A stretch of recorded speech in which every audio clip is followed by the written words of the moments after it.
김용민 브리핑.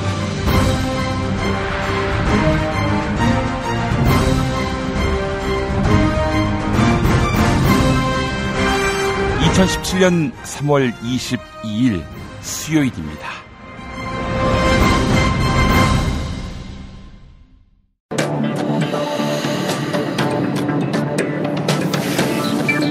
지금부터 21세기 21대 대통령 선거 자유당 대선 예비후보 출마 예정자 김용민의 기자회견이 있겠습니다. 존경하는 국민 여러분, 사랑하는 자유당원 동지 여러분, 자유당 잠재적 대권주자 김용민입니다. 여러분, 매천 황현 선생을 아십니까? 그분은 대한제국이 멸망하자 그런 편을 남깁니다. 500년 선비를 키운 나라에서 나라가 망하는 날에 죽는 사람이 하나 없다면 어찌 통탄할 노릇이 아니겠는가. 네, 그리고 황현 선생은 치사량을 초구하는 아편을 먹고 스스로 목숨을 끊었습니다.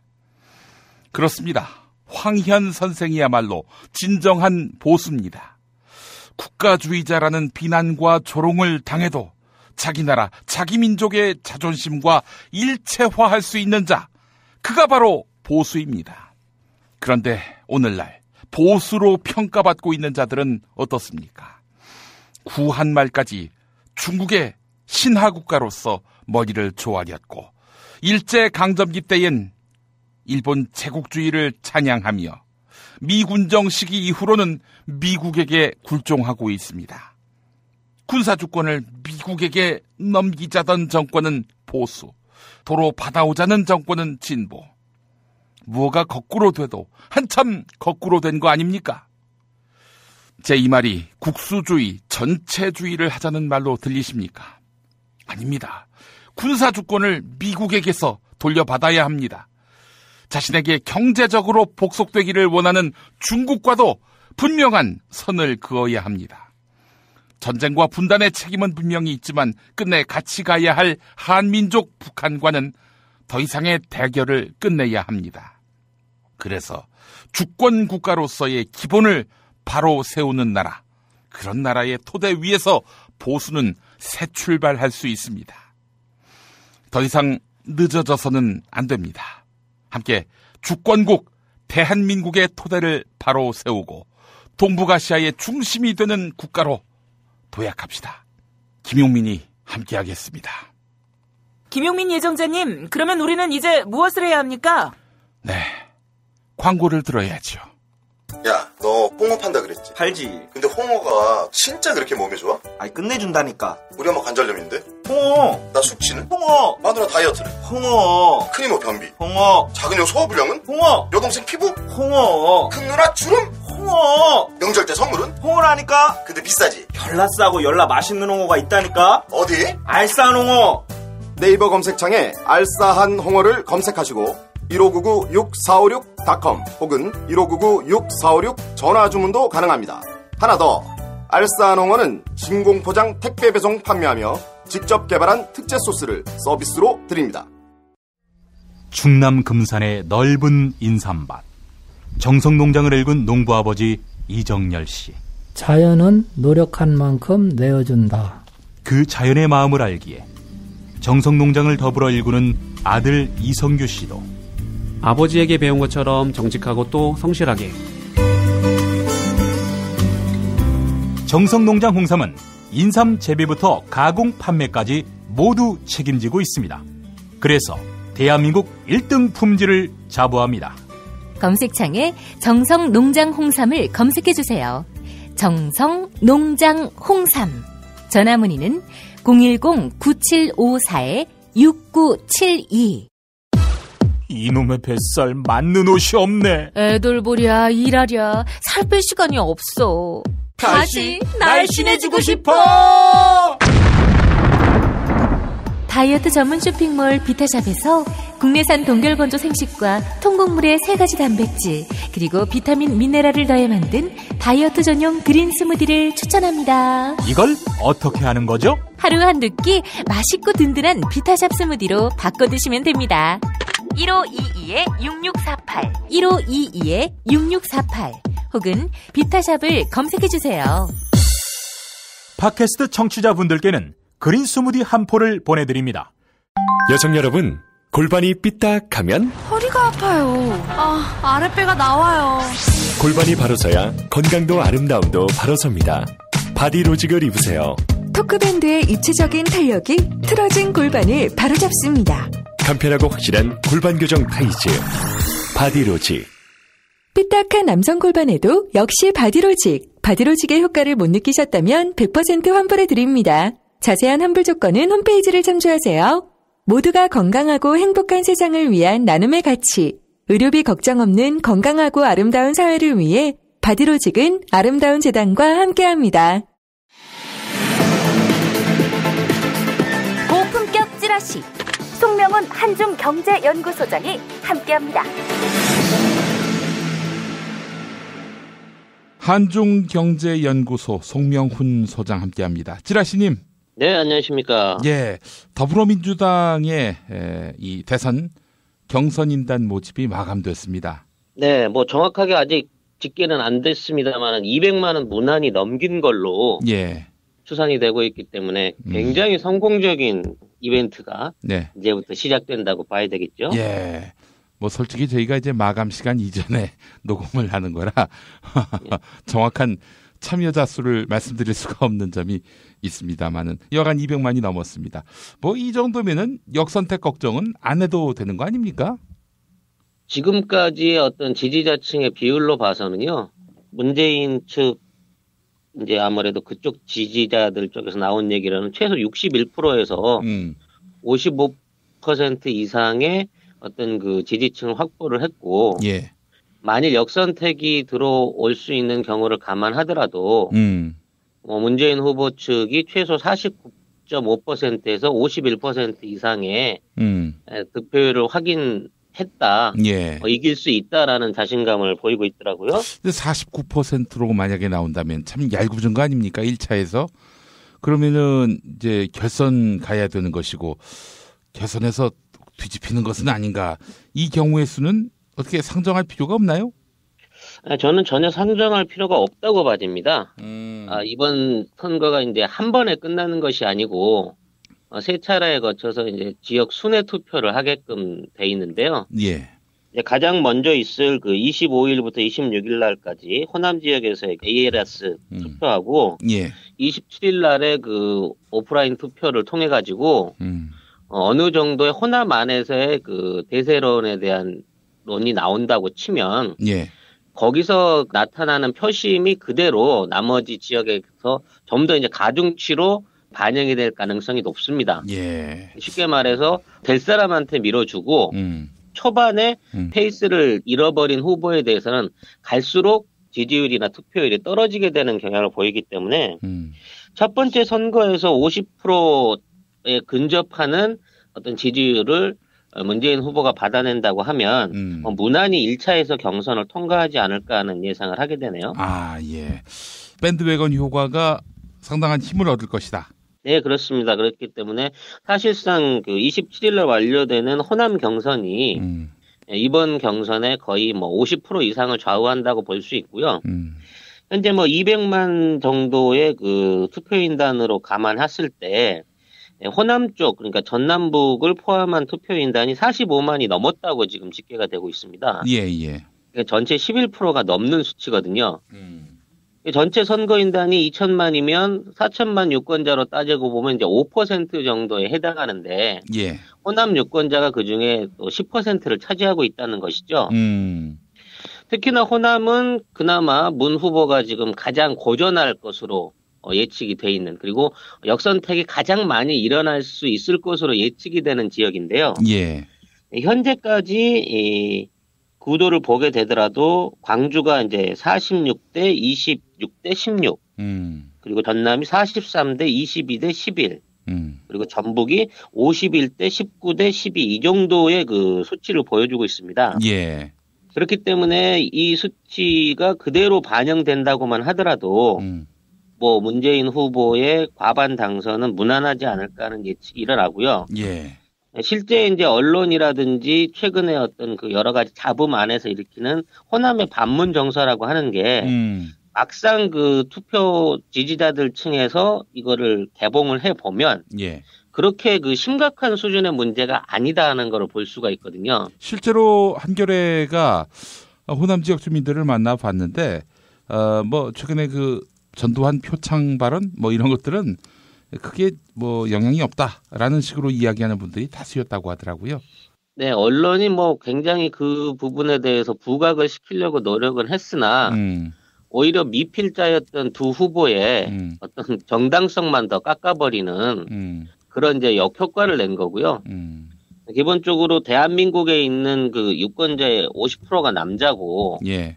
그 중에 7, 80%는 다 군대를 다녀온 사람들인데 예, 군대 생활을 잘한 것을 가지고 그거를 뭐 마타도의 대상으로 삼는다고 하면 이거는 뭐 당연히 실패할 수밖에 없는 전략이었고 그에 대한 역풍이 오히려 더 실리적인 호남 유권자들한테 반대로의 그 집중 현상을 만들어내지 않았을까 하는 분석이 충분히 가능한 것 같습니다. 예. 남의 어떤 약점이 자신의 이제 호기로 작용하는 이건 사실 좀 구태의연한 면이 없잖아 있죠. 네, 사실 경선을 시작할 때부터 그런 걱정은 있었습니다. 뭐 TV 토론이 이제 5회가 있었고 앞으로도 5회가 더 있을 예정입니다만 토론이 진행되는 초기부터는 뭐 그런 그 인신공격성 발언이라든지 후보자에 대한 적대적인 발언이 이제 조금씩 자제가 돼 있는 상태였는데 아무래도 이제 그 토론이 가열되기 시작하면서부터 그 아무래도 약세에 있는 후보들 쪽에서도 그런 공세적 경향이 나타나고 있었는데요. 그 부분을 이제 완전히 배제하고 타인에 대해서 그러니까 타 후보에 대해서 인신공격을 전혀 배제한 문재인 후보의 어떤 선거 정책 내지는 토론의 기본적인 정책이 오히려 토론에는 가장 불리할 것으로 여겼던 문재인 후보가 토론 후에 오히려 더 가장 안정적인 후보로 주목을 받게 되는 또 그런 이변의 결과를 낳고 있습니다. 아, 혹시 이게 전두환 표창 발언이 의도된 것은 아니었을까요? 글쎄요, 그런 식으로 이제 이용할 거라고는 생각을 못 하는 부분인데, 저쪽에서 전두환에 연관해서 그 문재인을 붙여서 비판하는 방식이 사실은 너무 비논리적인 거거든요. 76년도, 5년도 때 군 복무를 했고, 거기서 무슨 뭐 투맹 단정이나 이런 게 아니라 실제 폭파에 관한 그 실무적인 경연대회를 해서 1위를 해서 군 역사상 처음 있을 정도의 압도적인 1위를 해서 사병이면서 이 표창을 받을 수 있게 됐다라는 일종의 그 전설 같은 기록을 남긴 그 문재인 후보의 수상을 4년 후에 쿠데타를 해서 광주 학살을 일으킨 원흉한테 표창을 받았다는 식으로 갖다 붙이는 거는 누가 생각해도 논리적으로 맞지 않는 비판이었기 때문에 이런 식의 공세는 오히려 이런 공세를 폈던 국민의당이나 다른 후보들한테는 네. 굉장히 역효과를 발휘했을 것으로 판단이 됩니다. 예, 그렇군요. 뭐 제가 봐도 굳이 그 논란을 일으킬 만한 풀스윙 전략을 세울 그 문재인 캠프 같지는 않아 보이던데. 자, 하여간 이렇게 해서 지금 문재인 전 대표의 입만 바라보는 형국이 됐다는 거는 그만큼 대세론이 굳어졌다는 얘기 아니겠어요? 네, 뭐 대세론은 이미 존재하고 있었습니다만은 막상 경선 과정을 거치고 선거인단을 모아놓고 보니 오히려 그 대세론에 대한 그 확실한 지지세를 몰아갈 수 있는 그런 여건을 마련한 것 같고요. 이제 앞으로 남아있는 관건은 누가 2위를 차지할 수 있느냐. 여기에 따른 게 이제 오히려 관심의 주목을 받는 관심의 폭이 되지 않을까 하는 생각이 드네요. 2위 누가 될 것 같으세요?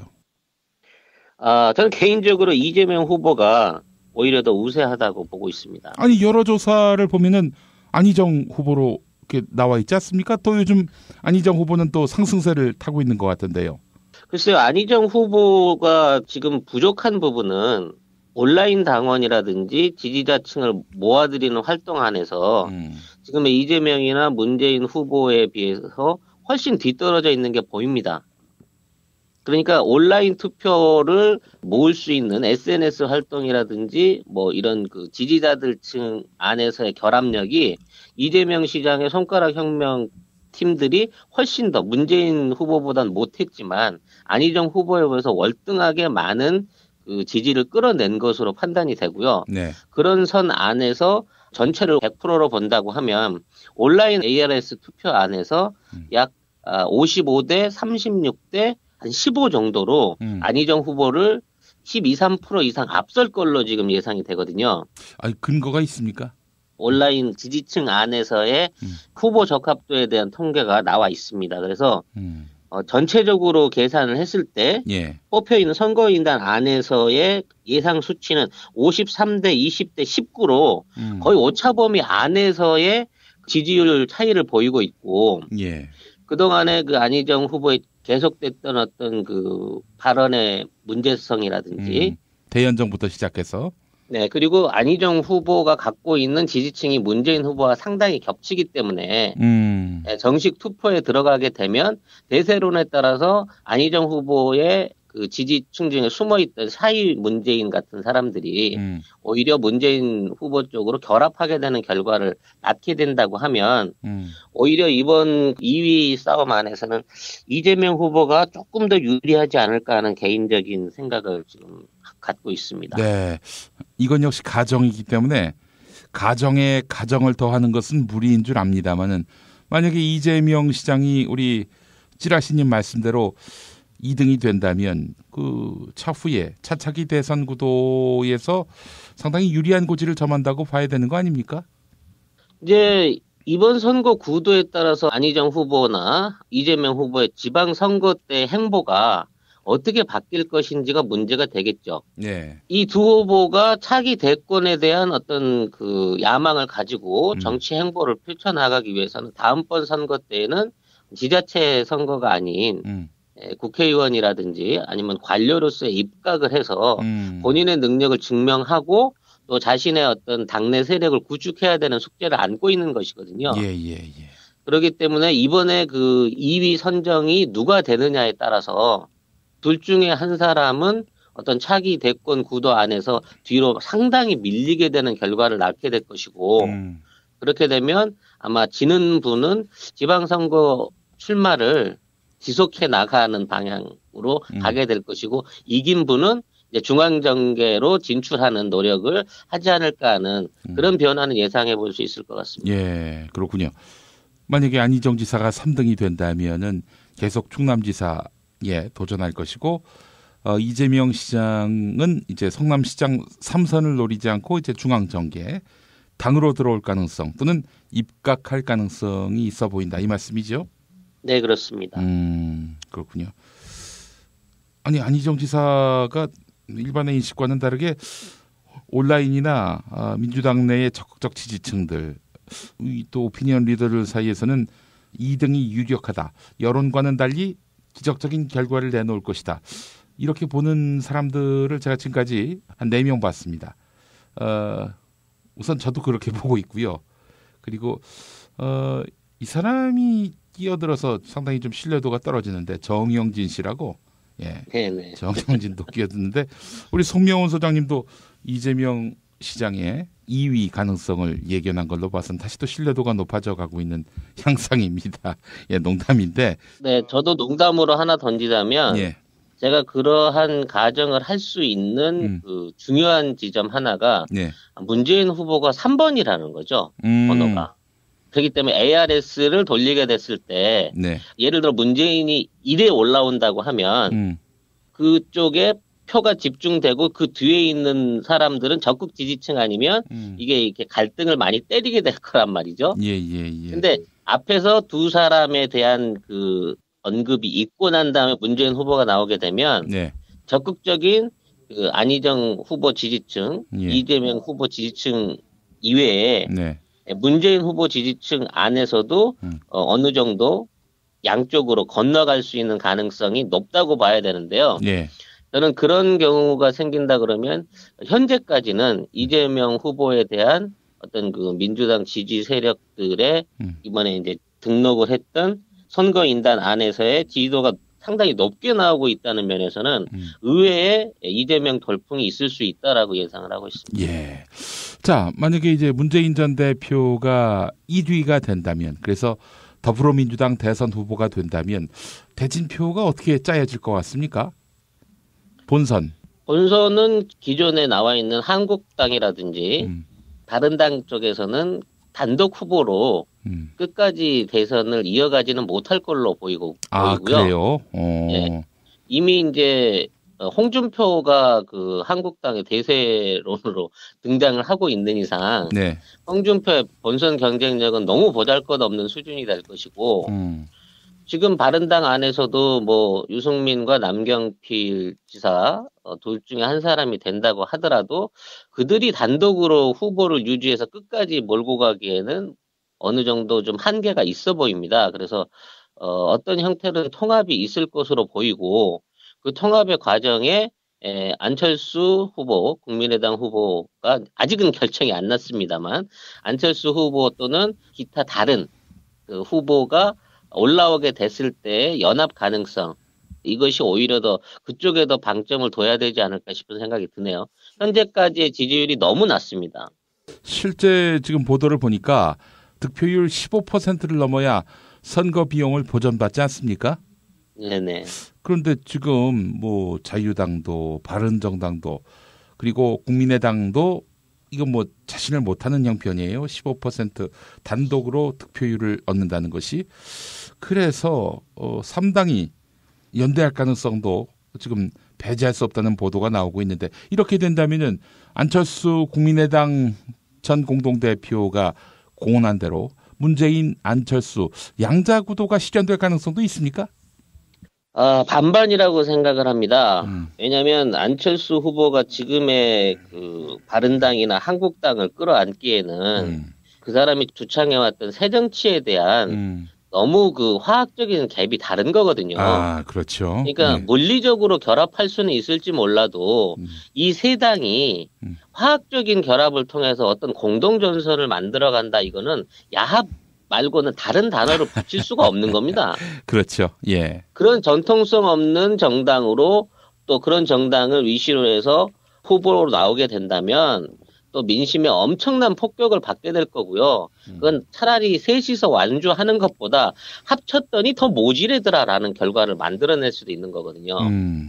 그래서 저는 최소한 그 국민당과 바른정당 정도 아니면 한국당과 자유당 정도의 합당은 뭐 가능할 수 있을 걸로 봅니다만 이 세 당이 한꺼번에 합쳐진다는 가정은 상정하기 어렵지 않나 그런 예상이 듭니다. 예, 알겠습니다. 대략 그림이 좀 보이는 것 같군요. 여하간 어제 박근혜가 이제 검찰에 소환이 됐고요. 박근혜 시대는 이로써 이제 한 페이지를 넘어간 듯한 그런 느낌도 받았습니다. 뭐 구속 여부가 관건이긴 하겠습니다만은 이제는 새로운 시대, 본격적인 대선 국면에 접어들었는데 이건 뭐 뭘 해도 안 되는 그런 보수의 완패 구도가 형성돼 있다. 이렇게 봐야 할 것이고요. 이제 변수라면은 더불어민주당 내에서 누가 2등을 하느냐, 그리고 비더불어민주당 계열의 정당에서 또 정치 세력에서 단일 후보가 나올 수 있을지 여부, 이것도 역시 또 하나의 그 관심사가 아닐까 싶은데 뭐 대략 이렇게 정리하는 게 맞겠죠? 네, 어차피 이제 전국 정당화를 이뤄냈고 지금의 이제 민주당의 어떤 그 인기는 사실상 그 수권 정당으로서의 어떤 그 가치를 충분히 구현했다고 볼 수 있을 정도고요.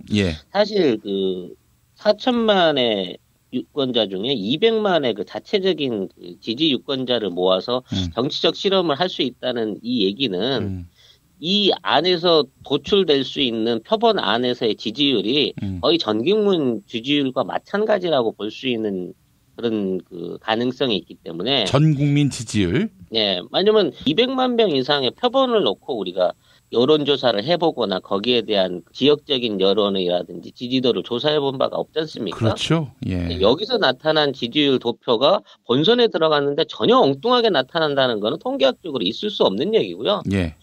지금 있는 그 민주당의 어떤 경선 발표 내용들이 그 지지도가 거의 이제 본선에서도 그대로 적용될 가능성이 높기 때문에 사실상의 예비 선거에서 이번 예비 경선 안에서 어떤 대통령 선거의 전체적인 득표율도 예상이 가능한 수준으로 추론이 될 수 있을 것 같습니다. 기왕 이번에 투표하는 김에 각 부처 이름을 적어놓고 옆에 공란을 둔 다음에 어떤 사람이 이 부처의 장관이 됐으면 좋겠느냐, 그것도 한번 여쭤봤으면 좋겠어요. 그래서 국토교통부 장관 옆에 김용민 뭐 이렇게 적는다든지 뭐 어떨까요? 선관위원장을 저는 추천을 드리고 싶은데. 중앙선거관리위원장이요? 네네. 아이, 그런 거 안 합니다. 예. 돈 되는 거 하시려고 하시는. 국토교통부 장관 얼마나 거기가 알짠데요. 그럼 저는 기획재정부 차관 정도 기대를 해보겠습니다. 아, 알겠습니다. 다 이렇게 엉뚱한 자리 욕심 이런 거보다도 촛불혁명의 대의를 이어가는 다음 정권이 됐으면 좋겠습니다. 마지막으로 당부하고 싶은 것은 아직도 그 선거는 끝나지 않았기 때문에 마지막 순간까지도 긴장을 늦추지 마시고 2012년의 실패를 다시 반복하지 않도록 최선의 투표혁명까지 완결을 지을 수 있도록 우리 촛불 시민들, 촛불 국민들 모두가 긴장을 늦추지 말아야 될 것을 당부드리고 싶습니다. 예, 알겠습니다. 송명훈 한중경제연구소장 함께했고요. 오늘도 수고하셨습니다. 네, 감사합니다. 광고입니다. 많은 분들이 킹스필드에 문의를 주십니다. 중국 가면 돈 벌 수 있나요? 외식 사업은 어때요? 특히 사드로 인한 지금은 정말 중국에서 비즈니스가 가능한지 많이 궁금해합니다. 그래서 준비했습니다. 2017년 킹스필드 중국 비즈니스 토크 콘서트, 중국 시장의 과거 사례와 현재, 그리고 앞으로 나아갈 방향, 언론을 통해 들을 수 없는 이야기, 3월 25일 서울시 정비열관 후생동 오후 2시부터 변명식 정연승 교수, 찌라시 송명훈, 차이나위크의 조창완, 킹스필드의 김도형 대표 등 각 분야 전문가들이 여러분의 궁금증을 해결해드립니다. 참가 신청서를 작성해 주시면 추첨을 통해 노트북 등 신청 이벤트도 있다고 하니 검색창에 킹스필드를 검색하세요.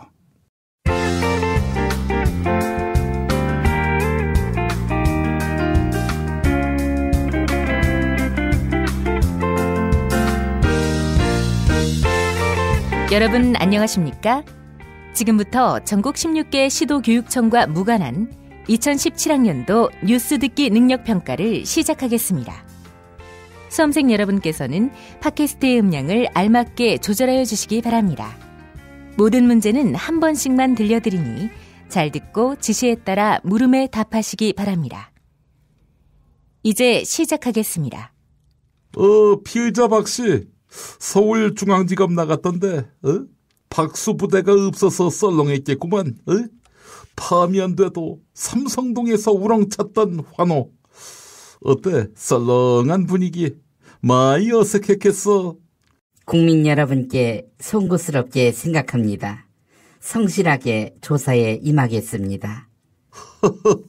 지랄 엽차기하고 있네. 어이, 영상 녹화는 왜 거부했지? 시간이 걸리더라도 진실이 밝혀질 것입니다. 그런데 녹화를 하면 진실이 너무 일찍 밝혀질까봐. 박씨야, 뭐 내 한마디만 할게. 검찰이 박씨 당신한테 듣고 싶은 말은 없어. 그건 알고 수사를 받았나? 이번 조사는 구속으로 가는 요식 행위일 뿐이지. 구속.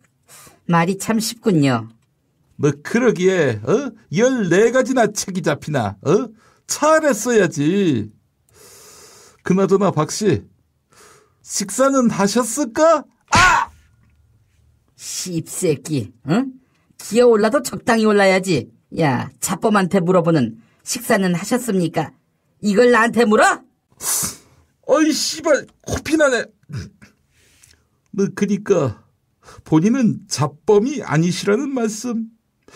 하긴 뭐 뇌물 1억만 먹어도 10년 넘게 살아야 하는데 뇌물 먹은 사이즈가 400억이니 범죄의 왕초지. 어쭈? 막아? 박씨, 퀴즈 문제 풀자. 1997년에 터진 이 그룹의 뇌물 사건 기억하나? 그 정 회장이라고 그 사람은 그룹의 도산을 막기 위해 시중은행장들과 정관계 인사들한테 수백억에 달하는 뇌물을 뿌렸지. 당시 재계 서열 14위였던 이 기업의 이름이 뭔지 아나? 알지. 1번 경남기업, 2번 대우, 3번 한보그룹, 4번 기아자동차, 5번 한진해운.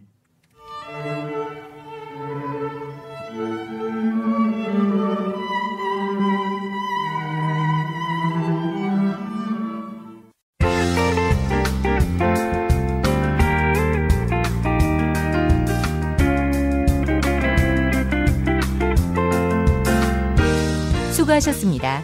이상으로 전국 16개 시도교육청과 무관한 2017학년도 뉴스 듣기 능력평가를 모두 마치겠습니다. 수험생 여러분은 이메일 주소와 정답, 사연을 적어 팟빵 게시판에 올려주시기 바랍니다. 당첨자는 2부 마지막 순서에서 발표하겠습니다. 뉴스 듣기 능력평가를 마칩니다.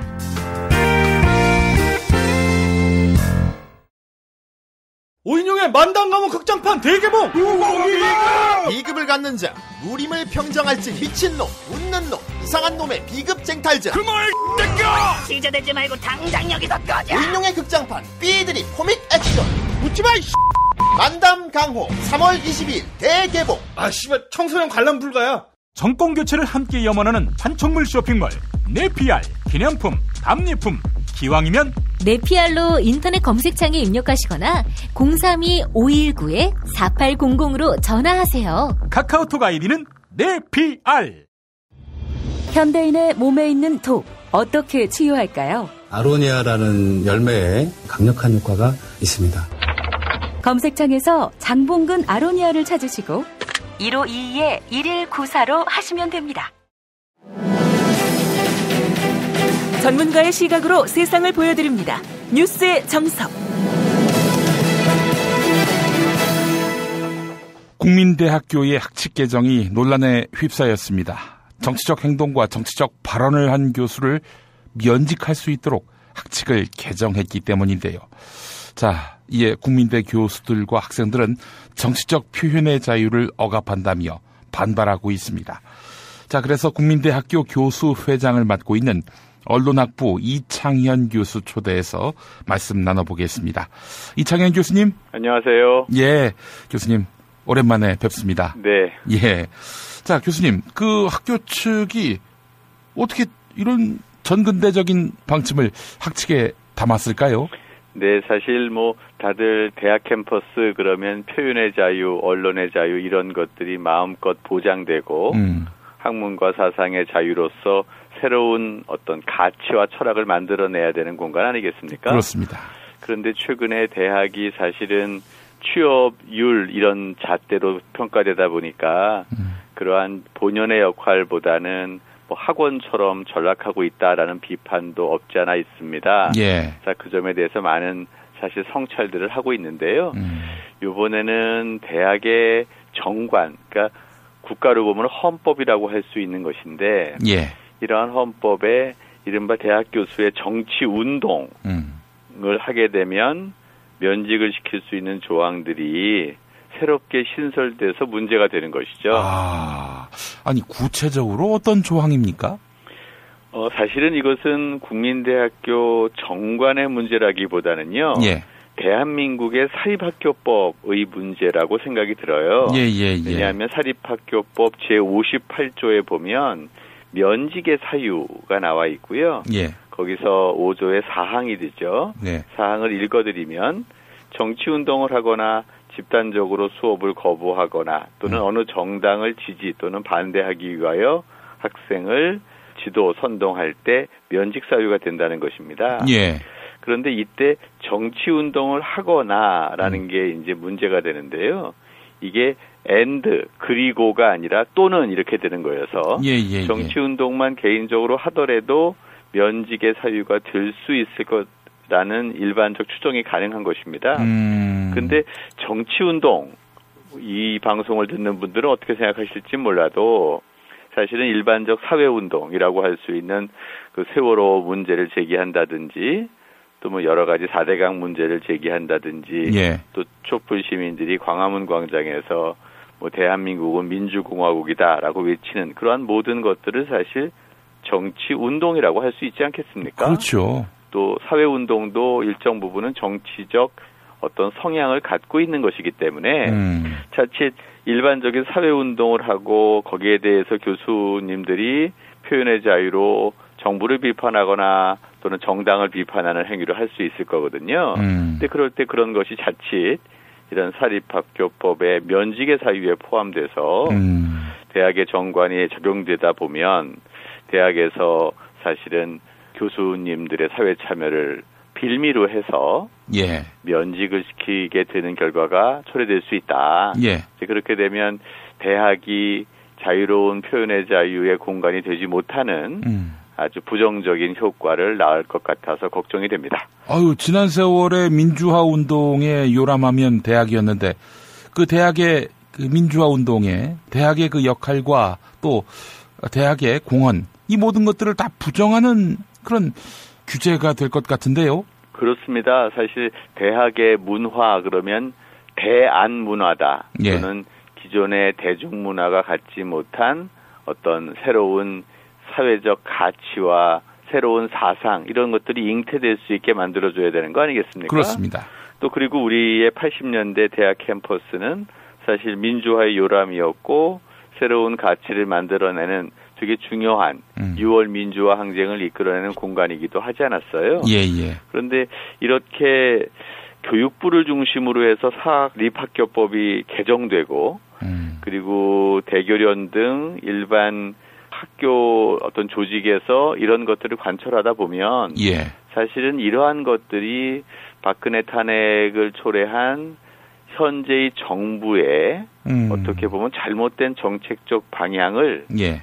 아주 뒤늦게 탄핵이 일어난 다음에 이런 행태로 구현된 게 아닌가라는 예. 생각이 들어서 이거야말로 적폐청산의 대상이 된다라는 예. 것으로 보고요. 예. 이게 특정 대학의 문제라기보다는 우리 사회 전체 사립학교 더 나아가서는 국공립대학을 포함한 대학 문화 전체의 위협적 요소라고 생각이 들어요. 아니 그런데 지금 논란이 되고 있는 학교는 국민대밖에 없는 것 같은데요? 그렇지는 않고요. 예. 사실은 관련된 대학을 여러 군데를 살펴보고 있는데요. 예. 동의대학 같은 경우에도 새롭게 면직의 사유가 포함되고 이러는 것들이 있었고요. 예. 그래서 몇몇 대학들이 이러한 것들이 포함되고 있습니다. 서울시내대학도 마찬가지고요. 그런데 현재 사실 사회적 관심이 이렇게 대학교의 정관 개정에까지 어떤 게 있는지에 대한 사회적 관심들이 없는 상황 속에서 지난해 사립학교법들이 개정되고 예. 교육부를 중심으로 해서 정관 심의를 할 텐데 그럴 때 교육부 등에서 압력을 가한 게 아닌가 그렇게 생각도 해보게 됩니다. 그런데 교육부의 압박에 굴복하지 않은 학교도 있고 또 굴복한 학교도 있는 건데 국민대나 동의대는 이제 굴복한 경우고요.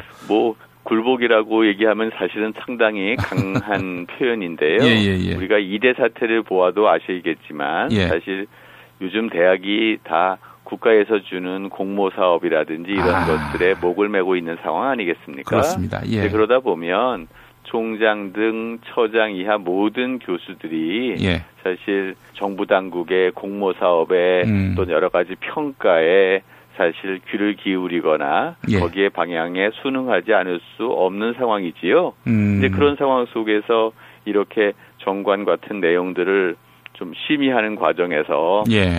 좀 정치환동이나 이런 사립학교법의 내용이 좀 들어갔으면 좋겠다라고 예. 요구 왔을 때 예. 사실 이것을 거부하는 것이 되게 힘든 구조적 상황이다라는 예. 생각이 들고요. 예. 그래서 저는 본질적으로는 이제까지 적폐라고 할 수 있는 사립학교법의 정치운동 관련된 조항 이런 것들이 갖고 있는 위헌성이 있지 않겠어요? 예. 이런 것들을 좀 지적하고 그리고 교정하는 역할 이러한 것들이 어쩌면 촛불 시민들의 열망 그리고 또 기존의 사회의 적폐의 청산 예. 이런 것들과 궤를 같이 하지 않을까 생각을 하게 됩니다.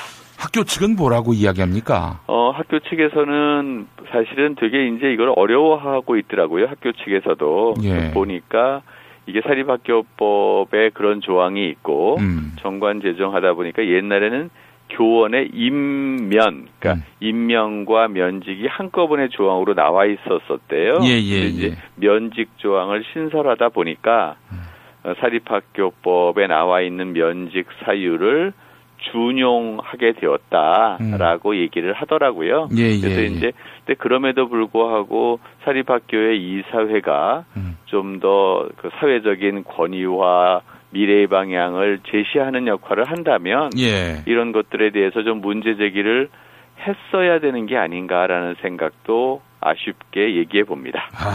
이건 정말 제가 봐도 뭐 헌법을 잘 모르는 입장이지만 이거는 위헌 소송감이 아닐까 싶고요. 아니 정치 발언을 하지 말라는 게 이게 무슨 민주공화국 시민에게 요구할 수 있는 뭐 사립학교 교원이라 할지라도 있을 수 없는 일 아닌가 싶은 생각도 대한민국 헌법이 제시하고 있는 표현의 자유와 집회 결사의 자유라는 것은 이른바 이제 헌법적 가치라고 하지 않습니까? 근데 그 하위법이라고 할 수 있는 일반 법률이 그러한 헌법적 가치를 제한함에 있어서 사립학교 교원이라도 지금 말씀하신 것처럼 민주시민으로서 누구나 할 수 있는 것을 오히려 더 보장해 주는 것이 더 사회적 효과가 있는 것이지 그것을 특정해서 억압한다는 것은 어쩌면 사립학교 교원들을 현재의 정부가 규율하고 통제함으로써 사실 정부에 대한 비판 이러한 것들에 재갈을 물리려고 했었던 의도의 결과라고 볼 수도 있겠다라는 생각이 들어서요.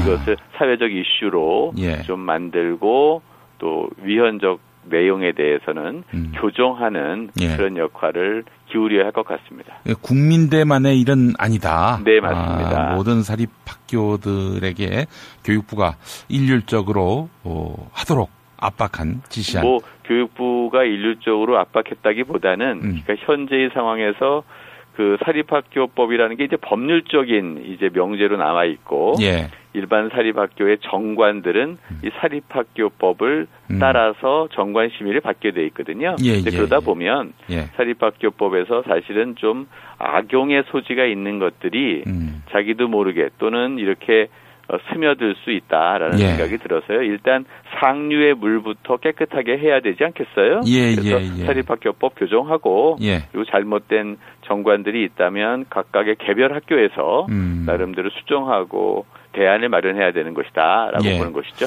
그러면 우리 이창현 교수님이 국민대학교 교수회장을 맡고 계신데 이와 관련한 향후 대응 어떻게 구상하고 계십니까? 교수님들은 지난 탄핵 정국에서 그 탄핵의 필요성들도 얘기하고 대통령의 문제, 국정농단에 대해서 무려 한 451명 정도의 회원이 있는데 161명 정도가 서명을 했었습니다. 그것처럼 교수님들이 단합된 힘들을 보여주고 있고 나름대로 사회적 발언도 하고 있는데요. 이러한 것들이 정관들이 무리하게 통과가 된 상황에서 사실은 되게 이걸 어떻게 해야 되는가라고 좀 당황하고 있는 것 같아요. 그래서 우선 저희 국민대학교만의 문제라고 얘기하지 않았으니까 아까 그 사교련, 그러니까 사립대학교 교수회 연합회 이런 조직이 있습니다. 그래서 그런 사교련과 연대해서 사립학교법의 부당함을 좀 얘기하고요. 현재 대학교육정책이 갖고 있는 여러 가지 문제도 함께 지적해서 새로운 정부는 이러한 문제를 좀 본질적으로 해결할 수 있는 노력을 좀 기울여야 되고 대선 후보들도 이에 대한 정책적 대안을 마련하도록 제안할 생각입니다. 아쉬운 게요. 이건 진짜 기본권을 침해하는 일인데 학생들이 너무 잠잠해 있는 것 아닌가 이런 생각도 들고요. 사실 요즘에 학생들을 보면 어른들이 만들어 놓은 사회적 질서 속에서 사실 기죽고 표현하지 못하고 또 직장도 보장받지 못하고 어려운 상황이에요. 그래서 학생들한테 좀 더 나은 미래를 좀 우리가 대안으로 마련해야 되고 그들이 대학 생활함에도 있어서 너무나 등록금 문제를 가지고 고민하지 않고 그리고 대안적으로 창업이나 이런 일자리 같은 문제도 어른들이 좀 대안적으로 마련해주는 예. 그러한 사회가 됐으면 하고 기대해 봅니다. 예, 알겠습니다.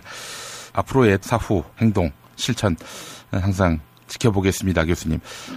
사실 국민대회는 보면은 홍성걸 교수님 같은 분 보수 논객으로 아주 활발하게 활동하고 있지 않습니까? 네네. 예, 그분도 사실은 앞으로 이 법에 따르면은 발언 못하는 거 아닙니까? 네, 그래서 이게 여야의 문제가 아니고요. 예. 진보와 보수의 문제가 아니고 예. 표현의 자유, 대학 공간에서의 학문의 자유, 네. 정치적 발언의 자유는 예. 어쩌면 우리가 물과 공기처럼 꼭 필요하고 우리 사회의 민주주의를 위한 가장 중요한 인프라스트럭처가 아닌가 생각이 듭니다. 예, 홍성걸 교수님의 발언권도 보장하는 이런 사립학교법 개정 움직임에 적극 응원하겠습니다. 교수님 오늘 말씀 잘 들었습니다. 네, 감사합니다. 예, 지금까지 국민대학교 교수회장인 이창현 언론정보학부 교수의 인터뷰였습니다.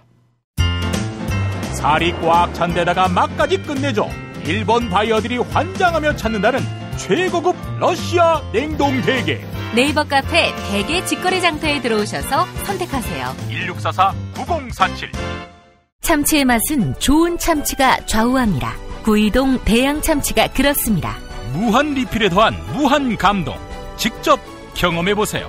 구이동 대양 참치 02-455-8087. 하루 두 차례 대한민국과 지구촌의 오늘을 정직하게 비춰드립니다. 권력이 진실을 압도하는 세상. 김용민 브리핑은 작은 희망의 불씨가 되겠습니다. 진실은 반드시 밝혀진다고. 무엇이 진실입니까? 대통령이라고 하는 지위를 진실을 밝히지 않는 데에 역이용해서. 김보영 아나운서가 함께합니다. 아프니까 팩트다.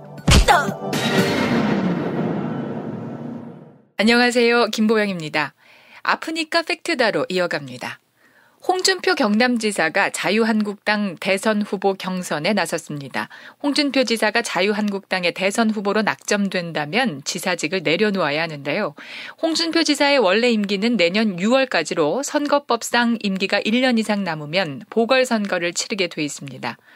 그런데 홍준표 지사는 경남지사 보궐선거는 없을 것이다. 이렇게 장담했습니다. 어떻게 된 일일까요? 도의사 나올 사람이 사퇴를 하고 그 자리에 또 들어갈 사람이 또 사퇴를 하고 그렇게 되면 쓸데없는 선거 비용이 수백억이 더 부담을 합니다. 홍준표 지사는 선거비용 낭비를 이유로 들며 보궐선거가 없도록 하겠다고 밝힌 건데요. 그러나 홍준표 지사의 노림수는 공석이 된 경남도지사 자리에 야권 정치인이 당선되는 걸 막겠다. 바로 이겁니다. 이를 위해 홍준표 지사는 선거법의 빈틈을 노렸습니다. 공직자는 대선 30일 전인 4월 9일까지는 직을 내려놓아야 보궐선거가 실시되는데요.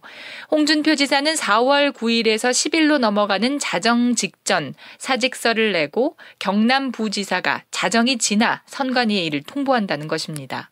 그러면 대선 출마는 가능하고 보궐선거는 치러지지 않게 됩니다.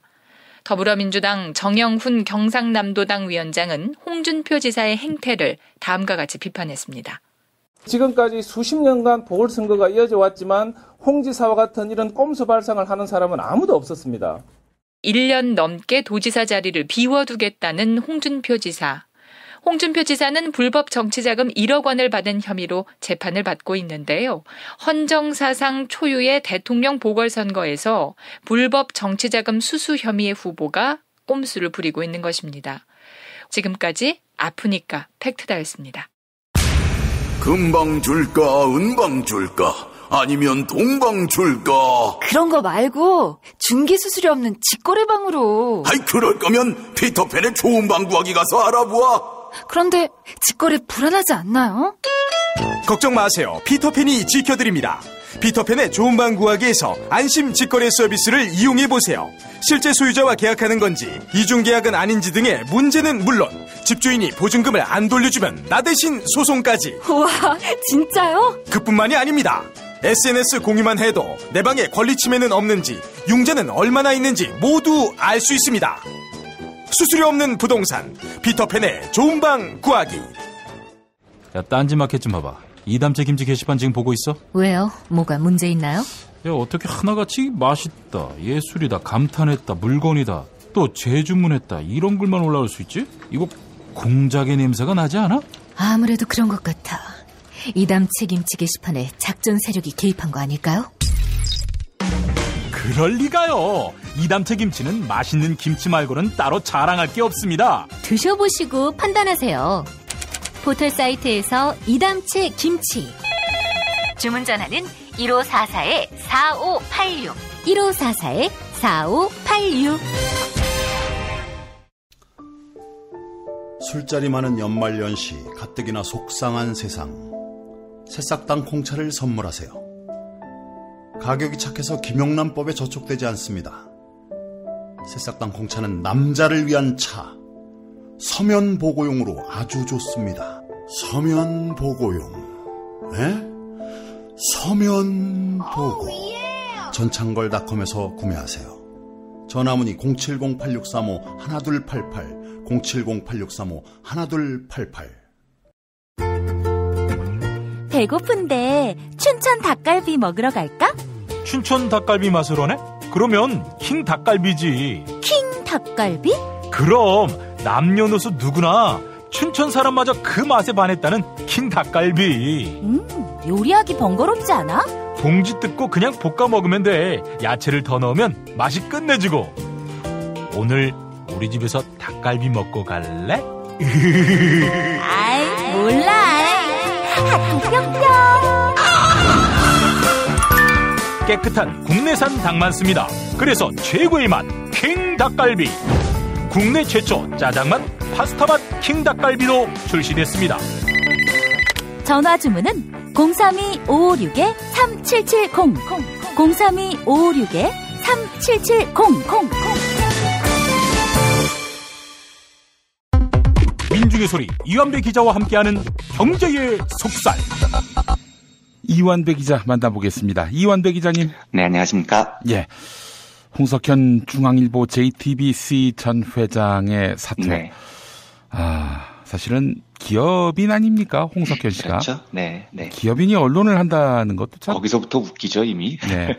물론 이제 다른 나라 같은 경우에는 소유하기는 하지만 뭐 네. 편집, 경영, 네. 언론의 어떤 공정성을 침해할 수 있는 영역에는 자본가들, 기업가들이 잘 끼어들지 않는 걸로 알고 있습니다. 그렇죠. 예. 자, 오늘 이 이야기 또 계속 이어주시는 거죠?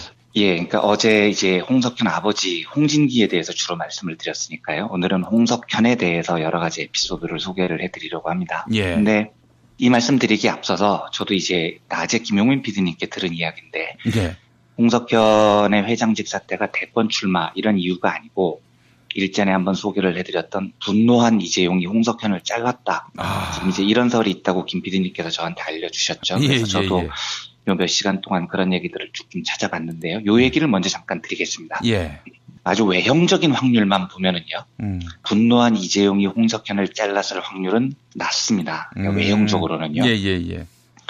왜냐하면 지금 그 중앙일보와 JTBC의 경영권이 거의 완전히 그 홍석현의 아래로 넘어와 있기 때문입니다. 그러니까 중앙일보의 지배구조가 이렇습니다. 최대 주주가 중앙미디어 네트워크라는 회사입니다. 예. 이 회사가 중앙일보의 지분 32.86%를 가지고 있어요. 근데 중앙미디어 네트워크라는 회사는 100% 지분을 홍석현이 가지고 있습니다. 예. 그러니까 사실상 홍석현 지분인 거죠. 예. 중앙일보의 2대 주주가 홍석현 본인입니다. 이게 29.75%가 됩니다. 그러니까 중앙미디어 네트워크와 홍석현 본인의 지분을 합치면 62% 정도를 중앙일보를 홍석현이 지배를 하고 있는 겁니다. 예. 막강한 지배율입니다. 예. 나머지 36%의 지분 중에 의외의 주요 주주가 하나 있는데요.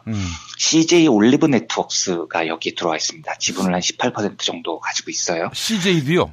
네. 근데 아시다시피 CJ는 지금 삼성하고 원수지간이죠. 그러니까 CJ를 통해서 뭐 삼성이 중앙일보에 영향력을 미쳤다고 보기에는 어렵습니다.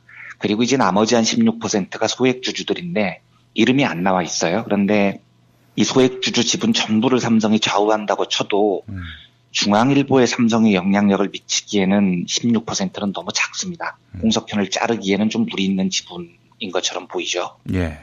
JTBC는 어떻게 되어 있냐면 JTBC 제1주주가 홍석현 회장이 아까 말씀드렸던 지분 100%를 차지하고 있는 중앙미디어 네트워크입니다. 25%를 가지고 있고요. 예. 중앙일보도 JTBC 지분 5%를 차지하고 있습니다. 억지로 JTBC의 삼성과의 연관성을 찾자면 JTBC 2대 주주가 DYasset이라는 투자회사인데 이 회사가 이제 7.87%를 가지고 있거든요. 예. 근데 이 회사가 예전에 삼성그룹 계열사였던 그 삼성테크윈, 삼성항공이요. 여기서 분사를 한 회사의 계열사입니다. 그렇게 따져도 너무 멀고요, 관계가. 예. 지분도 8%가 안 돼서 거리가 좀 있어 보입니다. 이 정도로 삼성이 홍석현 회장을 자르기에는 일단 역부족으로 보이죠. 그리고 또 한 가지 중요한 점은 나중에도 말씀드리겠지만 홍석현이라는 사람이 원래 삼성 계열사에서 처음 일할 때 중앙일보에서 일을 한 게 아니고 삼성 코닝이라는 회사에서 일을 시작을 했습니다. 그래서 이 회사 부사장까지 맡았었어요. 그리고 홍석현 회장이 오랫동안 이 삼성 코닝 지분을 7.32% 정도 들고 있었습니다. 이게 최근까지 거의 유일하게 삼성하고 홍석현 사이에 이어졌던 지분 구조였어요. 왜냐하면 당시만 해도 삼성이요. 삼성 코닝이 되게 현금을 많이 버는 짭짤한 회사거든요. 그런데 2009년까지 이 회사가 연간 배당을 할 때는 회사가 벌어들인 이익의 50% 이하로 배당을 했었는데 갑자기 중앙이 JTBC 출범을 준비하던 2010년부터 배당금을 엄청나게 올립니다. 그래서 벌어들인 이익 100% 가까이를 다 배당금으로 쏟아부었어요. 2011년에는 78%, 2012년에는 100% 넘게 104% 이런 식으로 배당금을 엄청나게 풀었거든요. 그래서 이때 홍석현 회장이 코닝으로부터 받아갔던 배당금이 2011년에 2,400억 원대, 2012년에 1,300억 원대, 2013년에는 975억 원 뭐 이렇게 받아갔습니다. 그러니까 이때만 해도 삼성이 삼성 코닝 배당금을 통해서 홍석현을 지원했다 이런 소문이 있었죠. 그런데 이 홍석현 회장이 삼성 코닝 지분을 2013년 10월에 싹 팔아버립니다. 그래서 이때 비로소 삼성과 중앙일보의 관계가 완전히 끊어졌구나라고 이제 일반적으로 판단을 했던 거죠. 외형적으로는 이렇고요. 그럼 이제 남은 가능성이 이겁니다. 이제 이재용이 열받아가지고 야 홍석현 안 자르면 니네 이제 광고 안 준다 뭐 이랬을 수는 있어요. 그래서 이제 쫄아서 홍석현이 물러났다. 이 가능성이 아예 없다고는 할 수 없겠지만 저는 이 가능성이 그렇게 커 보이지는 않아요. 그러니까 중앙미디어가 삼성의 광고 의존도 때문에 오너의 직함을 떨어뜨려야 될 정도로 약하지는 않다고 봅니다. 그렇다면 만약에 이재용이 홍석현을 자를 만한 파워를 뭔가 가지고 있었다면 이거는 공개기업들 사이에서 오가는 우리 대중들이 모르는 뭔가 엄청난 연결고리가 따로 있었다는 이야기인데 이것도 심각한 문제인 거죠. 만약에 그런 연결고리가 있었다면은요. 도대체 삼성하고 중앙일보 사이에 어떤 경언 유착이 있었기에 이재용이 분노했다고 홍석현이 잘려야 되느냐. 알 수는 없지만 그게 사실이라면 이것 또한 엄청난 큰 문제로 보입니다. 그런데 제가 이제 나중에도 한번 다시 말씀드리겠지만 분명히 전제를 할 수 있는 거는요. 만약에 이재용이 홍석현을 자른 게 사실이라고 쳐도요. 이재용한테 홍석현이 잘려서 홍석현을 보호해줘야 될 이유는 아무것도 없는 겁니다. 그러니까 이재용한테 잘렸다고 홍석현이 좋은 사람이 되는 게 아니라는 거죠. 제일 위험한 건 이재용이 홍석현을 자를 힘을 갖고 있었다면 우리 시민들이 지켜줘야 하는 건 홍석현이 아니고요. 손석기 사장이나 JTBC에 의로웠던 기자들입니다. 우리가 지켜줘야 될 것은 그 영역이지 홍석현은 절대 아니라는 말씀을 먼저 전제를 하고 싶습니다. 그리고 이제 홍석현이 뭐 대권 출마건 뭐 정치권에 진출이건 이 설이 맞다는 걸 전제로 왜 홍석현이 정치를 해서는 안 되는 인물인지에 대해서 이제 몇 가지 에피소드로 오늘 좀 소개를 해드리려고 합니다.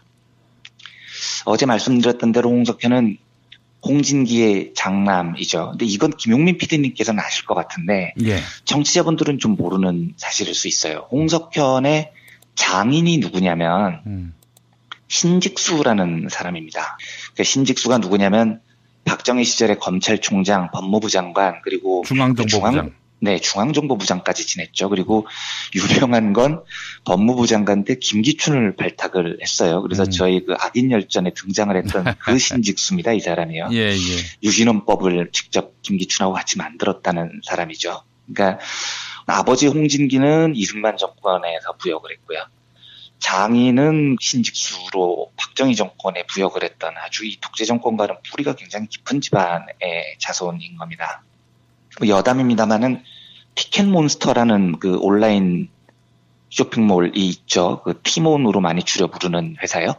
네. 여기 대표가 신현성이라는 사람인데 이 신현성이 그 신직수의 손자입니다. 네. 티몬이 신직수 계열사인 거죠. 또 하나 여담을 더 말씀드리면 최근에 삼성미술관 리움의 부관장 자리를 사임한 홍라영 씨요. 저 홍석현의 동생이고 홍라희 관장의 동생인 이 사람. 이 사람 남편은 노철수라고요. 그 50대 총리를 지낸 노신영 아들이에요. 그러니까 이제 홍진기는 자녀들을 줄줄이 이 군부 독재 실세들이나 재벌들하고 결혼을 시켜서 예. 혼맥으로 집안을 일으킨 전형적인 그 보수 집안인 겁니다. 예. 근데 뭐 아버지 홍진기는 자기가 법조인 출신이니까 법조에 대한 욕망이 되게 강해서 자식들이 다 법대를 갔으면 했는데 홍석현은 어쨌든 뭐 서울대 전자공학과를 나왔고요. 둘째 아들 홍석조가 서울대 법대를 나와서 검사가 됩니다. 근데 홍석조는 그 검사에서 나중에 쫓겨나죠. 쫓겨난 다음에 변호사가 된 게 아니고 그 보강그룹 계열사 CU 편의점 하고 있는 거기에 회장을 하고 있어요. 재산이 뭐 1조대나 되는 굉장한 예, 부자입니다. 이 사람은. 그래서 홍석조군요. 홍석조. 그렇죠. 조. 네. 홍석현이 1994년에 중앙일보에 입사를 하는데 아까 말씀드렸듯이 원래는 삼성 코닝에서 부사장까지 지냈고요. 예. 근데 1986년에 홍진기가 죽고 1987년에 이병철이 죽고 이러면서 이병철, 홍진기 이 1세대 중앙일보 세대가 저물고요.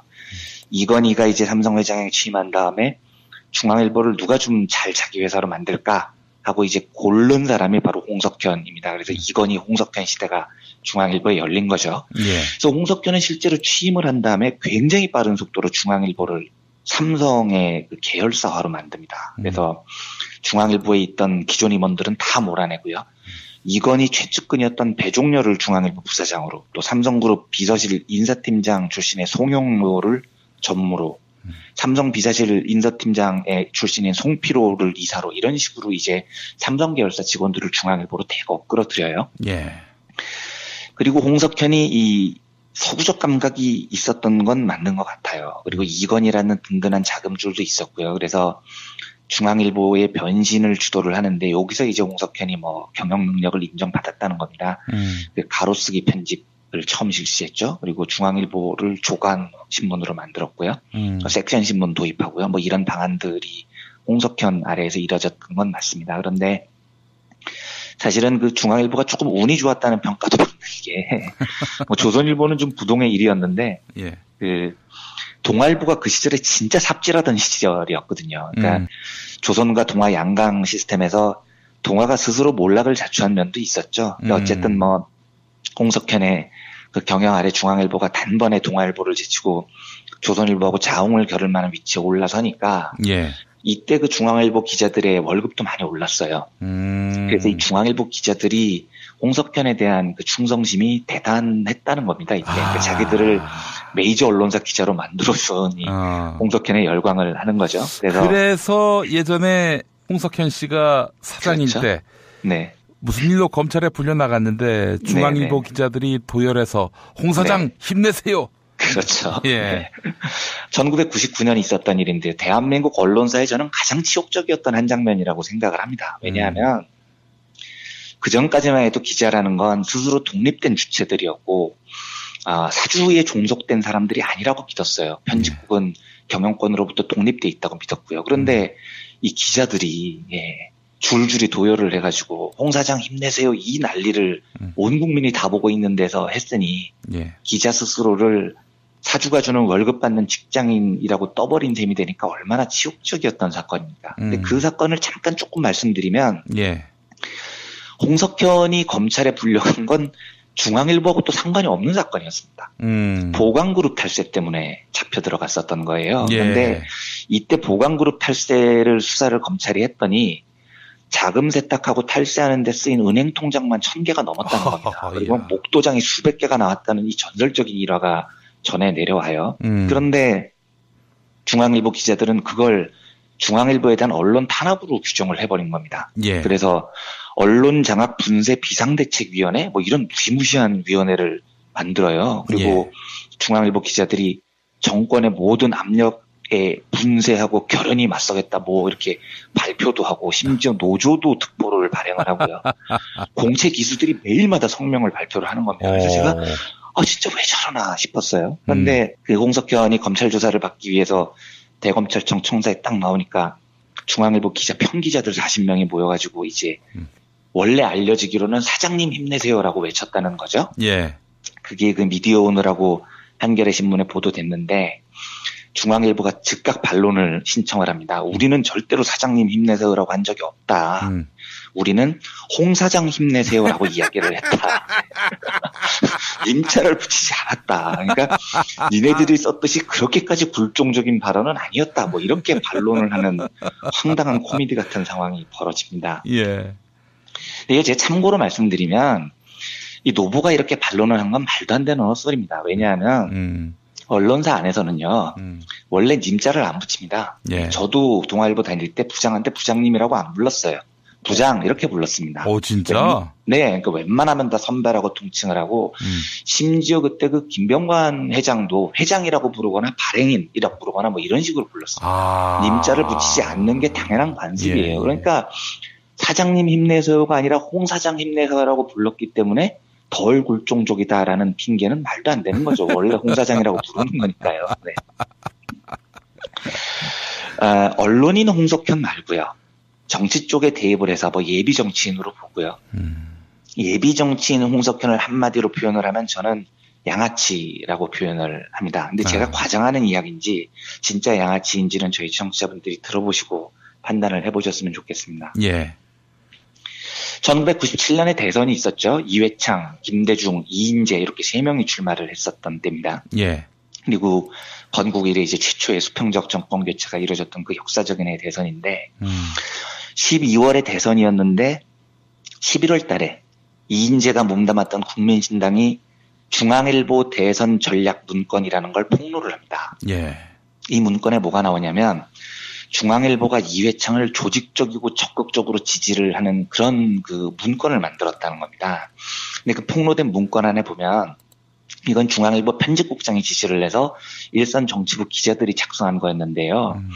진짜 이회창 캠프에 대한 애정이 뚝뚝 묻어나오는 조언이 이 문건에 담겨 있었어요. 그래서 제가 일부를 읽어드리면 이회창 후보의 법대로 이미지는 대통령으로서는 딱딱하고 낡은 인상을 주며 국민적 이미지가 좋은 인사를 영입하고 이 후보의 헤어스타일 등을 부드럽게 보이는 노력이 필요하다. 뭐 이런 대목이 있습니다. 예. 그러니까 중앙일보가 이회창의 정치 컨설팅 노력을 했다는 거죠. 뭐 머리 스타일까지 이제 조언을 해줬을 정도니까요. 그 당시에 중앙일보의 해명은 이랬어요. 그 홍석현 사장이 이회창 후보를 만날 때 참고하라고 만든 문건이지 이회창 쪽에게 건네주기 위해서 만든 문건은 아니다. 이렇게 해명을 했는데 아무도 안 믿었죠. 말이 안 되는 소리였으니까요. 그런데 언론이 특정 후보의 헤어스타일까지 관여하면서 이미지 메이킹을 은밀하게 하고 있었다는 것도 큰 문제지만 이게 나중에 2005년에 안기부 엑스파일 사건이 불거지면서 더 큰 문제로 불거집니다. 이게 잘 알려진 대로 엑스파일은 그 안기부가 미림특별수사팀이라는 걸 만들어서 94년 6월부터 3년 반 동안 1000여 개 불법 도청 테이프를 작성한 사건인데요. 예. 이 도청 대상이 뭐 여야 최고 정치인도 있었는데 뭐 언론 사주들도 있었고요. 심지어 뭐 보안사령관 참모총장 이런 사람들도 다 도청이 됐다는 거죠. 그런데 이 도청 테이프에 홍석현하고 삼성의 이인자로 불렸던 이학수가 걸린 겁니다. 그래서 이 두 사람의 대화 내용이 다 공개가 돼요. 그런데 1997년도 대선 당시에 홍석현이 그 이학수를 신라호텔에서 만나서요. 이회창을 위한 그 자금 제공을 실제로 공모를 합니다. 그리고 나중에 떡값 검사 사건도 알려지지만 검사들에게 돈을 주는 것도 홍석현이 주도를 하죠. 그런데 일단 떡값 검사는 제가 한번 말씀을 드렸으니까 정치 쪽 이야기만 하면은요. 예. 도청된 내용을 제가 잠깐 읽어보겠습니다. 이게 이제 홍석현이 하는 말이에요. 9월 3일 이 대표는 이회창이죠. 네.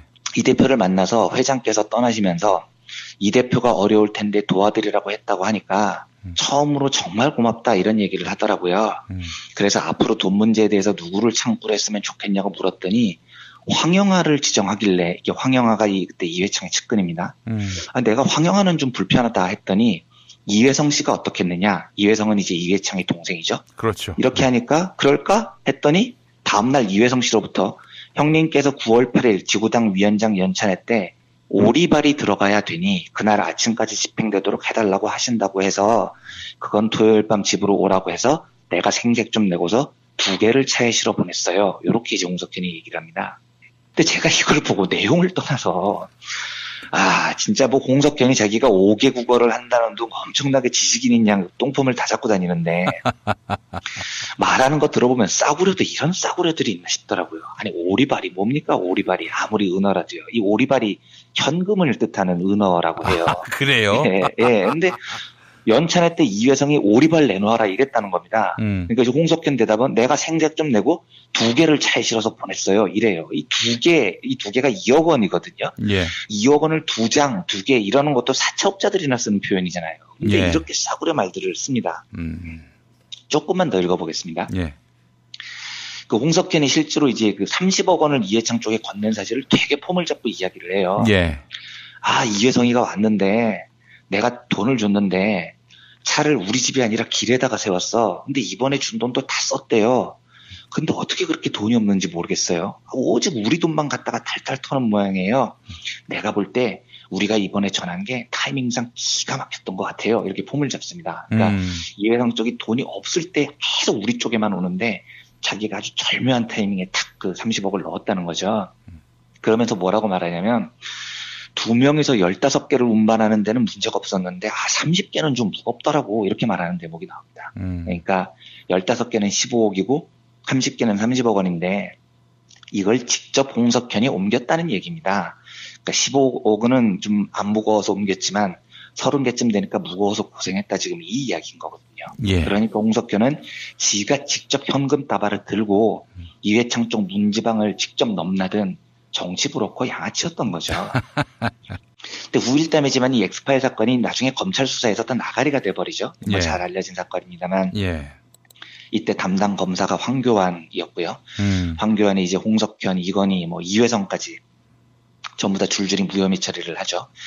근데 이때 제가 진짜 황당했던 게 뭐였냐면 이회성이 진술을 어떻게 하냐면 60억을 받았다 이렇게 인정을 했어요.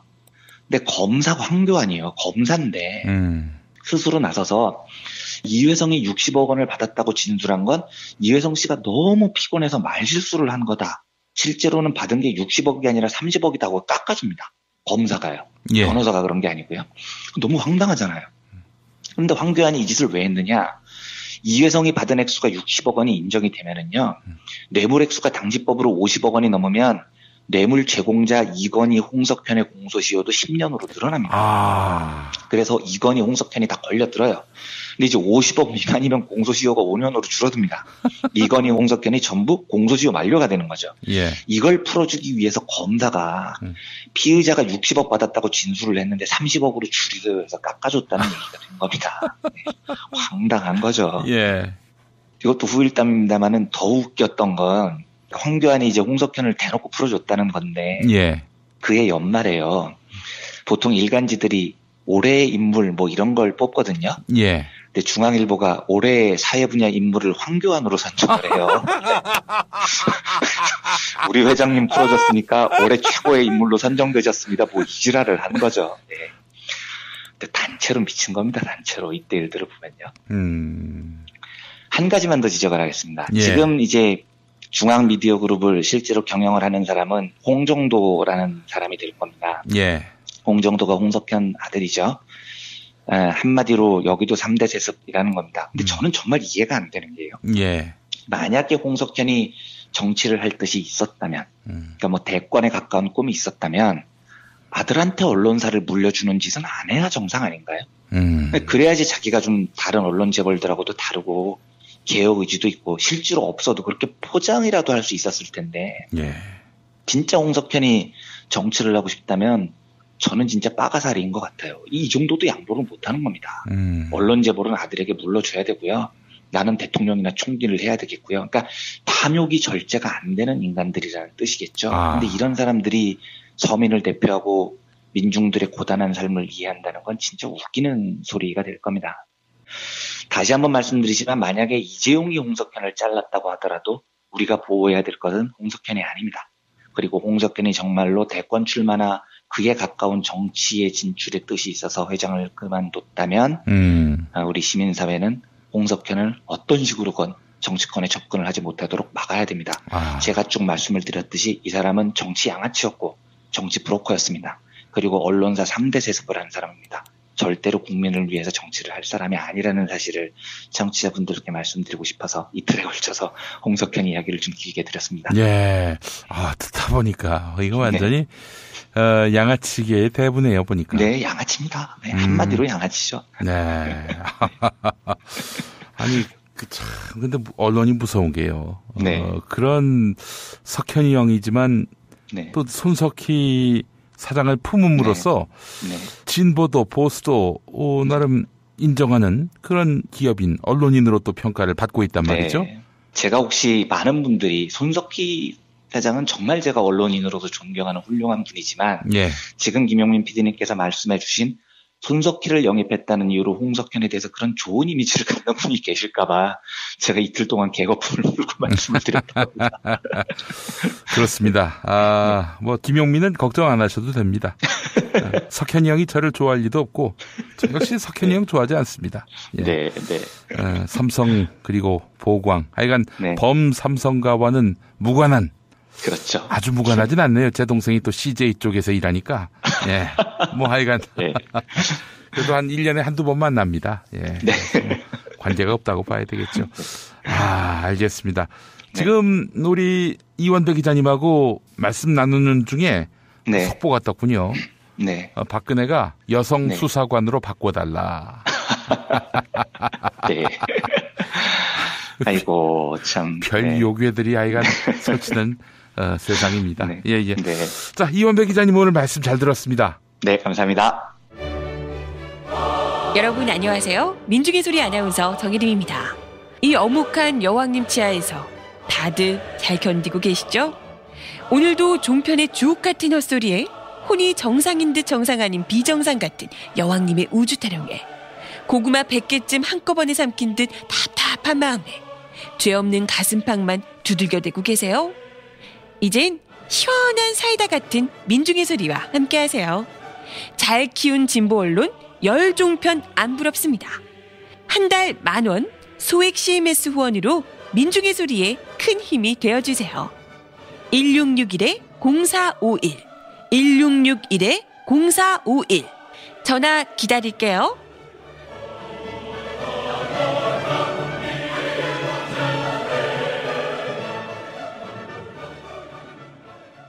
광고주와 만나는 시간입니다. 자, 비타샵 오은석 대표님 나와 계시죠? 네, 안녕하세요. 예. 비타샵 대표입니다. 예. 장사 잘 되시고요. 열심히 하고 있습니다. 예. 우리 편인데 기왕 다이어트 상품 소비하시려면은 우리 비타샵 이용하시면 좋을 것 같아요. 네, 아주 건강하게 다이어트를 할 수 있게 돕는 제품이니까 예. 오래 한 곳이고 신뢰할 수 있는 곳이니까 많이 애용해 주십시오. 예. 자, 친환경 다이어트 오늘 얘기해 주신다고요. 친환경 다이어트 요즘 이제 미세먼지라든지 그다음에 방송에서는 또 바디 버든이라든지 이런 부분이 요즘 이슈이지 않습니까? 그렇죠. 예, 먹거리도 참 불안하고 공기도 안 좋고 마실 물도 걱정이고 그렇지 않습니까? 예. 그렇죠. 그래서 이렇게 우리 환경을 둘러싸고 있는 여러 가지 화학 물질들, 유해 물질들이 네. 특히 우리 비만인 분들, 배가 나오고 살집이 좀 있는 분들에게는 더욱 위험합니다. 그 이유는 지난번에 말씀드렸듯이 그런 해로운 물질들이 지방세포에 주로 많이 쌓여 있어요. 그렇기 때문에 그것이 호르몬 교란도 일으키고 그리고 몸에 만성 염증도 일으켜가지고 성인병도 들게 하고 예. 아무리 다이어트를 해도 살이 잘 안 빠지는 그런 원인이 되기도 한답니다. 그렇군요. 이게 네. 환경 친화적이지 않으면 그런 일도 발생하는군요. 그렇습니다. 예. 참 그래서 요즘 여러 가지로 걱정이죠. 예. 네. 그래서 뭐 이제 흔히 우리가 유기농 식품을 먹는다든지 그런 방법을 취하려고 노력을 하는데 예. 현실적으로 어떻게 맨날 그 유기농 식품들을 사 먹을 수 있겠어요? 비싸요. 예. 그게 어렵잖아요. 그렇죠? 또 값도 비싸지만 또 그렇게 파는 곳이 가까이 있지도 않고. 그렇죠. 예. 그래서 제가 오늘은 이런저런 고민을 하다가 가장 간단하게 우리가 먹는 채소나 과일 같은 것 혹은 쌀 같은 거를 농약이나 환경호르몬, 미세먼지 이런 것들을 가장 손쉽게 떨쳐버릴 수 있는 방법. 그 방법이 있길래 제가 소개해드리려고 합니다. 예. 제가 실제로 하고 있는 방법입니다. 여러분들도 아마 많이 들어보셨을 거예요. 그것이 뭐냐면 바로 온천 세척법이라고 하는 거예요.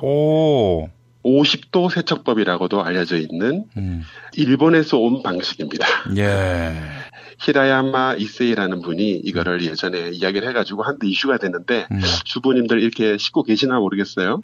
방법은 방금 그 제목에서도 말씀드렸듯이 50도로 채소나 과일이나 곡물이나 심지어 뭐 생선이나 육류까지도 씻는 걸 말합니다. 저도 이거를 소식을 들은 지는 오래됐는데 실제로 그렇게 해보지 않았어요. 안 해보다가 해본 지가 이제 사실 얼마 되지 않았는데요. 매우 놀라웠습니다. 뭐 예를 들면 뭐 방울토마토 우리 다이어트 하시는 분들 많이 먹잖아요. 그죠? 예. 이런 것도 보면 뜨거운 물에다 받아가지고 한 1, 2분 정도 불려가지고 닦아버리면 퐁퐁이나 이런 걸 씻은 것보다 훨씬 더 깔끔하게 씻어집니다. 그래서 그 원리가 왜 그러냐 생각해보니 우리가 목욕을 할 때 찬물에 목욕을 하지 않지 않습니까? 그렇죠. 그죠. 그래서 온몸에, 우리 몸에는 이렇게 기름때라든지 이런 것들이 많이 묻어 있는데, 몸에서 나오는 피지나 주변에 있는 먼지 같은 게 결합이 되어 있는 때들이 많지 않습니까? 예. 이런 것들을 비누로 씻는 방법도 있지만, 따뜻한 물에 샤워를 하면 어떻습니까? 따뜻한 물에 샤워만 해도 노폐물이 다 씻어 나가버리죠? 네. 그렇듯이 채소나 우리가 먹는 모든 것들도 따뜻한 물에 씻어주면, 화학물질인 세제를 이용해서 씻는 것보다 훨씬 더 깔끔하게 그 노폐물들을 씻을 수가 있습니다. 따뜻한 물로? 그래서 그게 어느 정도 따뜻한 물이냐면 50도라고 이야기하는 이유는 효소가 살아있을 수 있는 마지노선이 50도입니다. 그리고 제가 이거를 말씀드리기 위해서 자료를 찾아보니 열에 약하다고 하는 비타민C 같은 경우도 아주 장시간 그렇게 50도 정도에 노출되면 파괴가 되지만 짧게 뭐 5분 이내에 세척을 한다고 하면 전혀 문제가 없다고 하네요. 그러니까 여러분들 기억을 해 주십시오.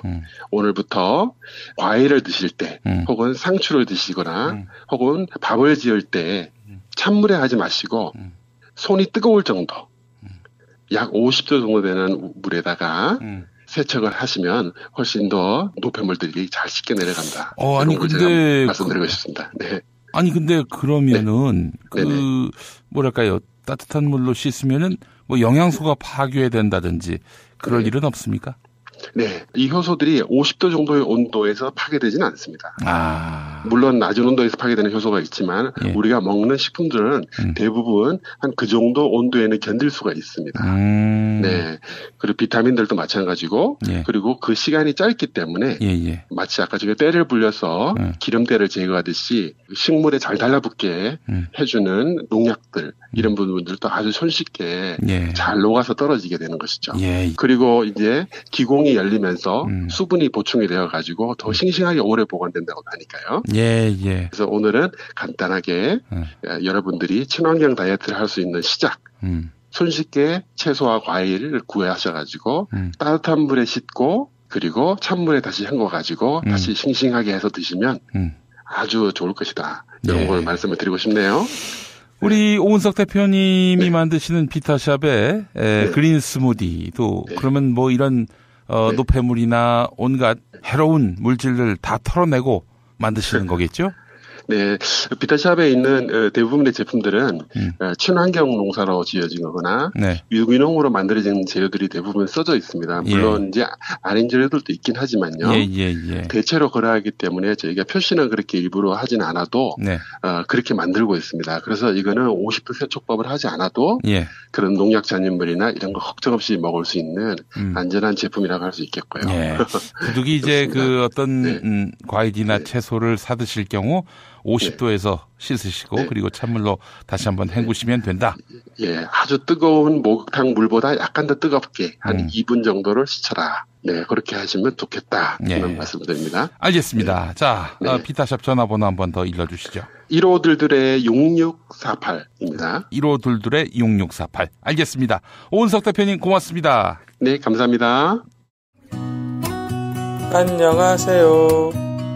내가 중고차를 사고 파는 조광래 중고차 1800-9538 고맙습니다. 한우 사고를 집어넣고 24시간 팔팔 끓인 곰탕, 연지연 곰탕. 어린이부터 노인까지 누구나 좋아하는 건강식 연지연 곰탕. 택배로 신청하시려면 010-7252-1114. 김용민 브리핑과 함께하는 브리핑 대리운전 1522-9687. 수익금 일부는 김용민 브리핑 드라마 악인 열전 제작비로 쓰입니다. 1522-9687.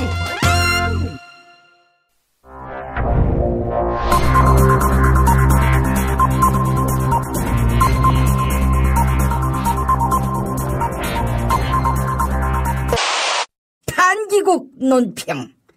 검찰에 출석하면서도 미소를 잃지 않으셨던 타고난 웃는 상 박근혜 동지께서는 박 동지를 곤란하게 만든 청와대 진돗개에 대한 강도 높은 국가적 중대 조치를 취하실 계획을 표명하시고 구체적인 공격 방침을 제시하시었다. 경애하는 박근혜 동지의 단호한 결심은 청와대 실세 진돗개에 대한 격한 분노의 표시다. 2014년 박근혜 동지께서는 정윤회 동지가 실세라는 헛소문이 나라를 뒤흔들자 권력 서열을 정리해 주시었다. 청와대의 실세는 바로 진돗개 희망이와 새롬이라고 선포하신 것이다. 이번에 박근혜 동지가 청와대에서 쫓겨난 것도 희망이 새롬이와의 권력 투쟁에서 밀려났기 때문이란 소문이 흉흉하다.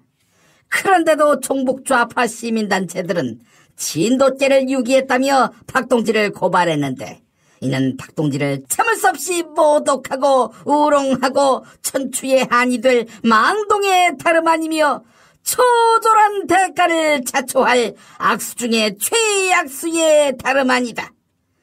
또한 익명의 청와대 관계자는 9마리 진돗개 가운데 희망이와 새롬이만이라도 삼성동 자택에 데려가 달라고 박근혜 동지에게 간청하였다.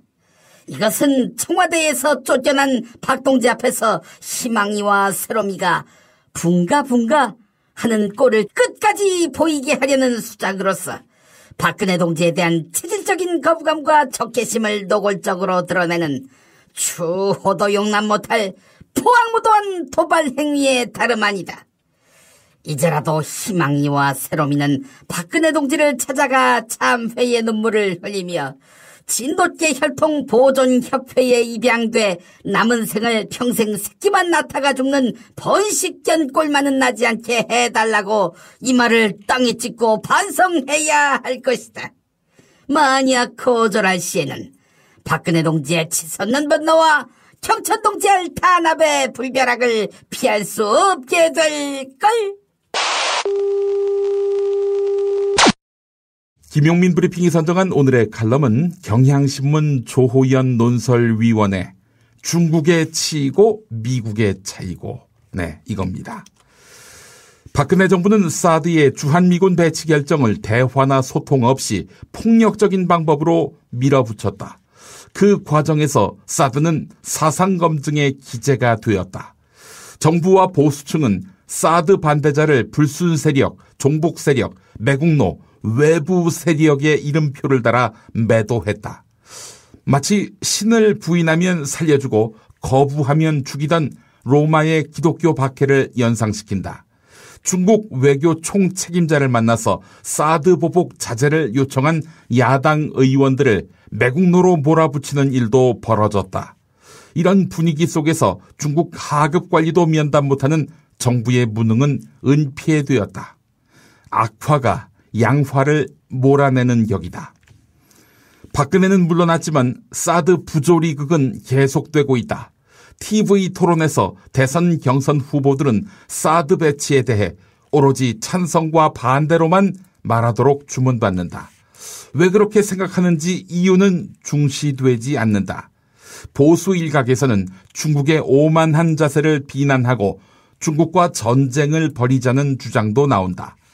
북핵 막자는 사드 때문에 중국과 전쟁을 하자고 하니 배가 산으로 가는 느낌이다. 사드의 근본적인 문제는 왜라고 묻지 못하는 사회에 있다. 지금이라도 사드에 대한 기본적인 의문, 즉 사드가 다수 시민의 생명을 보호할 수 있는지에 대한 질문을 허용해야 한다. 시민들 사이에 최소한의 공감대를 형성한 뒤 그 결과를 놓고 외부와 협상하는 절차를 밟는 것이 올바른 순서다. 한국인 다수의 의사를 반영한 주권적 조치를 경시할 국가는 흔치 않을 것이다. 이것은 사드 문제로 갈갈이 찢긴 여론을 치유하는 유일한 길도 된다. 네, 김용민 브리핑 1부 마치겠습니다. 애청해주신 여러분 감사합니다.